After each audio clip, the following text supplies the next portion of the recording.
ಅಮಾಯಕರು ಸತ್ತ ಮೇಲೆ ಕಾರ್ಖಾನೆಯವರಿಗೆ ಎಚ್ಚರ ಆಯ್ತಾ? ಇಷ್ಟು ದಿನ ಇಲ್ಲದವರು ಇವತ್ತು ಮನೆಗೆ ಓಡೋಡಿ ಬಂದ್ರ. ಪ್ರತಿಭಟನೆ, ಆಕ್ರೋಶ, ಸಾವಿನ ಬಳಿಕ ನಿದ್ರೆಯಿಂದ ಎದ್ರ.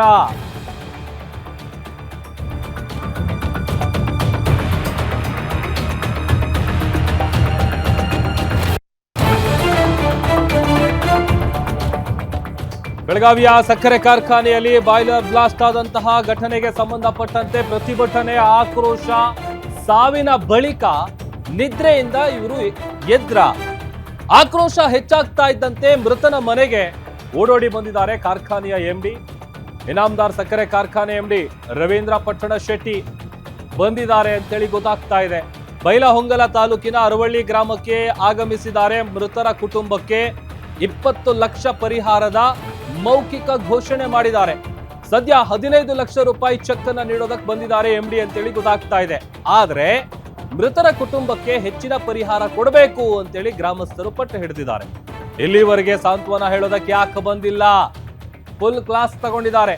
ಒಂದೇ ಒಂದು ಫೋನ್ ಕಾಲ್ ಮಾಡಿಲ್ಲ ಅಂತೇಳಿ ತಮ್ಮ ಸಿಟ್ಟನ್ನ ಹೊರ ಹಾಕಿದ್ದಾರೆ. ಮೃತರ ಕುಟುಂಬಕ್ಕೆ 25 ಲಕ್ಷ ಪರಿಹಾರ ಕೊಡಿ ಅಂತ ಗ್ರಾಮಸ್ಥರು ಪಟ್ಟು ಹಿಡಿದಿದ್ದಾರೆ. ದುಡ್ಡಲ್ಲ, ನಮಗ್ ಬೇಕಾಗಿರ್ತಕ್ಕಂಥದ್ದು ನೊಂದಿರ್ತಕ್ಕಂಥ ತಂದೆ ತಾಯಿಗಳಿಗೆ, ಆ ಕುಟುಂಬಕ್ಕೆ ಒಂದು ಸಾಂತ್ವನದ ನುಡಿ ಹೇಳ್ಬೇಕಾಗಿತ್ತು. ಅದನ್ನ ಯಾಕೆ ಮೀನಾಮೇಷ ಎಣಿಸಿದ್ರು ಹೇಳ್ಬೇಕಾಗಿತ್ತಲ್ಲ.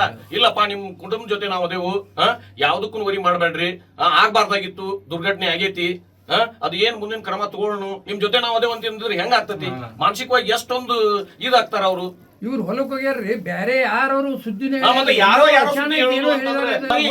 ಈ ವ್ಯಕ್ತಿಗೆ ಒಬ್ಬ ಮಗ, ಅವ ಎಟ್ ವರ್ಷದ ಸಾಕ್ತಿದ್ದ, ಅವನ್ನ ಆಧಾರ ಸ್ತಂಭ ಹೋಯ್ತಿಲ್ಲ, ದೀಪ ಆರಿ ಹೋಯ್ತಿ. ಇನ್ ಏನ್ ಮಾಡ್ಬೇಕವ? ಅದ ಅಲ್ರಿ, ಪುತ್ರ ಶಿವಕಂ ನಿರಂತರ ಅಂತ ಕರೀತಾರ. ಆ ಪುತ್ರ ಶಿವಕ್ ಅಂತಕ್ಕಂಥದ್ದು ದಿನ ಕಾಡ್ದ ದಿನ ಅವನ ನೆನಪಾದಾಗ ಒಮ್ಮೆ ಹಾಡ್ಕೊಂಡ್ದವ. ನಿಂದ ನಾನು ಬೆಳೆದನು, ದೊಡ್ಡವಾಗಿದನು, ನನ್ನ ಒಂದು ಫ್ಯಾಕ್ಟ್ರಿ ನಡೀತಾ ಇರೋದನ್ನ ಕಾರ್ಮಿಕನ ಒಂದು ಬಂದ್ ಕಾಸ ಏನ್ ಮಾಡ್ಬೇಕಾಗಿತ್ತು? ಸಾಂತ್ವನದ ಒಂದು ನುಡಿ ಹೇಳ್ಬೇಕಾಗಿತ್ತು. ದುಡ್ಡಲ್ಲ, ನಮಗ್ ಬೇಕಾಗಿರ್ತಕ್ಕಂಥದ್ದು ನೊಂದಿರ್ತಕ್ಕಂಥ ತಂದೆ ತಾಯಿಗಳಿಗೆ, ಆ ಕುಟುಂಬಕ್ಕೆ ಒಂದು ಸಾಂತ್ವನದ ನುಡಿ ಹೇಳ್ಬೇಕಾಗಿತ್ತು. ಅದನ್ನ ಯಾಕೆ ಮೀನಾಮೇಷ ಎಣಿಸಿದ್ರು ಹೇಳ್ಬೇಕಾಗಿತ್ತಲ್ಲ. ಇಲ್ಲಪ್ಪ, ನಿಮ್ ಕುಟುಂಬ ಜೊತೆ ನಾವು ಅದೇವು, ಯಾವ್ದಕ್ಕೂ ವರಿ ಮಾಡ್ಬೇಡ್ರಿ, ಆಗ್ಬಾರ್ದಾಗಿತ್ತು, ದುರ್ಘಟನೆ ಆಗೇತಿ, ಅದ್ ಏನ್ ಮುಂದಿನ ಕ್ರಮ ತಗೊಳ್ಳೋಣ, ನಿಮ್ ಜೊತೆ ನಾವು ಅದೇ ಅಂತಂದ್ರೆ ಹೆಂಗ ಆಗ್ತತಿ? ಮಾನಸಿಕವಾಗಿ ಎಷ್ಟೊಂದು ಇದಾಗ್ತಾರ ಅವರು. ಇವ್ರು ಹೊಲಕ್ ಹೋಗ್ಯಾರ್ರಿ, ಬ್ಯಾರೆ ಯಾರವರು ಸುದ್ದಿನೇ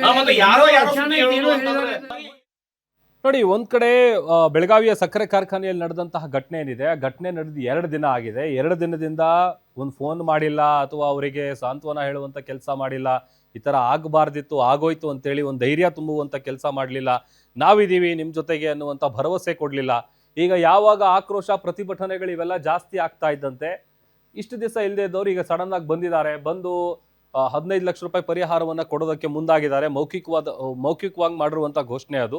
ಅದರ ಜೊತೆಗೆ ಅಲ್ಲಿ ಗ್ರಾಮಸ್ಥರು ಇಡ್ತಾ ಇರುವಂತ ಒಂದಷ್ಟು ಪಟ್ಟಿ ಏನಂತ ಅಂದ್ರೆ 15 ಅಲ್ಲ 25 ಲಕ್ಷ ಕೊಡಬೇಕು. ಅಂದ್ರೆ ಪರಿಹಾರ ಸ್ವಲ್ಪ ಜಾಸ್ತಿ ಕೊಡಬೇಕು. ಯಾಕಂತಂದ್ರೆ ಹೇಳಿ ಕೇಳಿ ಮನೆಗೆ ಒಂದ್ ರೀತಿ ಆಧಾರ ಸ್ತಂಭ ಆಗಿರ್ತಾರೆ, ಅವ್ರ ಮೇಲೆ ನೆಚ್ಕೊಂಡು ಇಡೀ ಜೀವನ ನಡೆಸ್ತಾ ಇರ್ತಾರೆ. ಅಂತಹ ದುಡಿಯುವಂತಹ ವ್ಯಕ್ತಿ ಈ ಒಂದು ಘಟನೆಯಲ್ಲಿ ಮೃತಪಟ್ಟು ಜೀವ ಕಳ್ಕೊಂಡ್ರು ಅಂತ ಅಂದ್ರೆ ಮುಂದೆ ಅವ್ರು ಏನ್ ಮಾಡ್ಬೇಕು, ಅವ್ರ ಜೀವನ ಹೇಗಿರುತ್ತೆ? ಇದೇ ವಿಚಾರಕ್ಕೆ ಸಂಬಂಧಪಟ್ಟಂತೆ ಅವ್ರು ಬಂದಂತ ಸಂದರ್ಭದಲ್ಲಿ ಫುಲ್ ಕ್ಲಾಸ್ ತಗೊಂಡಿದ್ದಾರೆ. ಅದರ ಜೊತೆಗೆ ಪರಿಹಾರದ ಮೊತ್ತ ಜಾಸ್ತಿ ಕೊಡಬೇಕು, ಜಾಸ್ತಿ ಪರಿಹಾರ ಕೊಡಬೇಕು ಅನ್ನುವಂಥ ಪಟ್ಟನ್ನು ಕೂಡ ಹಿಡಿದಿದ್ದಾರೆ. ಯಾಕಂತಂದ್ರೆ ಮೊನ್ನೆ ನಡೆದಂತಹ ಘಟನೆ ಏನಿದೆ, ಆ ಬಾಯ್ಲರ್ ಬ್ಲಾಸ್ಟ್ ವಿಚಾರಕ್ಕೆ ಸಂಬಂಧಪಟ್ಟಂತೆ ಒಂದ್ ಕಡೆ ಪ್ರತಿಭಟನೆಗಳು, ಆಕ್ರೋಶಗಳು ಜಾಸ್ತಿ ವ್ಯಕ್ತವಾಗ್ತಾ ಇದ್ದಂತೆ, ಇಷ್ಟು ದಿವಸ ಇಲ್ಲದೆ ಇದ್ದವರು ಈಗ ಸಡನ್ ಆಗಿ ಬಂದು ಏನೋ ಒಂದ್ ರೀತಿ ಹೋಗ್ಲಿಲ್ಲ ಅಂತಂದ್ರೆ ತಪ್ಪಾಗುತ್ತಲ್ಲ ಅನ್ನುವಂಥ ನಿಟ್ಟಿನಲ್ಲಿ ಬಂದಿದ್ದಾರೋ ಏನೋ ಗೊತ್ತಿಲ್ಲ. ಬಟ್ ಆದ್ರೆ ಅಲ್ಲಿ ಬಂದಂತಹ ಆ ಎಂಡಿಗೆ ಗ್ರಾಮಸ್ಥರು ಕ್ಲಾಸ್ ಕೂಡ ತಗೊಂಡಿದ್ದಾರೆ. ದೊಡ್ಡವಾಗಿದನು, ನನ್ನ ಒಂದು ಫ್ಯಾಕ್ಟ್ರಿ ನಡೀತಾ ಇರೋದನ್ನ ಕಾರ್ಮಿಕನ ಒಂದು ಬಂದ್ ಕಾಸ ಏನ್ ಮಾಡ್ಬೇಕಾಗಿತ್ತು? ಸಾಂತ್ವನದ ಒಂದು ನುಡಿ ಹೇಳ್ಬೇಕಾಗಿತ್ತು.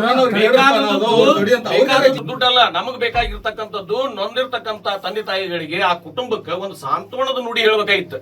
ಅದನ್ನ ಯಾಕೆ ಮೀನಾಮೇಷ ಎಣಿಸಿದ್ರು ಹೇಳ್ಬೇಕಾಗಿತ್ತಲ್ಲ. ಇಲ್ಲಪ್ಪ, ನಿಮ್ ಕುಟುಂಬ ಜೊತೆ ನಾವು ಅದೇವು, ಯಾವ್ದಕ್ಕೂ ವರಿ ಮಾಡ್ಬೇಡ್ರಿ, ಆಗ್ಬಾರ್ದಾಗಿತ್ತು, ದುರ್ಘಟನೆ ಆಗೇತಿ, ಅದ್ ಏನ್ ಮುಂದಿನ ಕ್ರಮ ತಗೊಳ್ಳೋಣ, ನಿಮ್ ಜೊತೆ ನಾವು ಅದೇ ಅಂತಂದ್ರೆ ಹೆಂಗ ಆಗ್ತತಿ? ಮಾನಸಿಕವಾಗಿ ಎಷ್ಟೊಂದು ಇದಾಗ್ತಾರ ಅವರು. ಇವ್ರು ಹೊಲಕ್ಕೆ ಹೋಗ್ಯಾರ್ರಿ ಬ್ಯಾರೆ ಯಾರವರು ಸುದ್ದಿನೇ ಮತ್ತೆ ಯಾರೋ ಶಾಣೆ ಸುದ್ದಿ ಏನೋ ಹೇಳೋದು ಅಂತಂದ್ರೆ ಹೇಳಿದಾರೆ. ಈ ವ್ಯಕ್ತಿಗೆ ಒಬ್ಬ ಮಗ ಅವ ಎಟ್ ವರ್ಷದ ಸಾಕ್ತಿದ್ದ ಅವನ್ನ ಆಧಾರ ಸ್ತಂಭ ಹೋಯ್ತಿಲ್ಲ ದೀಪ ಆರಿ ಹೋಯ್ತಿ ಇನ್ ಏನ್ ಮಾಡ್ಬೇಕವ ಅದ ಅಲ್ರಿ ಪುತ್ರ ಶಿವಕಂ ನಿರಂತರ ಅಂತ ಕರೀತಾರ ಆ ಪುತ್ರ ಶಿವಕ್ ಅಂತಕ್ಕಂಥದ್ದು ದಿನ ಕಾಡ್ದೀನಿ ಅವನ ನೆನಪಾದಾಗ ಒಮ್ಮೆ ಹಾಡ್ಕೊಂಡ್ ನಿಂದ ನಾನು ಬೆಳೆದನು ದೊಡ್ಡವಾಗಿದ್ದನು ನನ್ನ ಒಂದು ಫ್ಯಾಕ್ಟ್ರಿ ನಡೀತಾ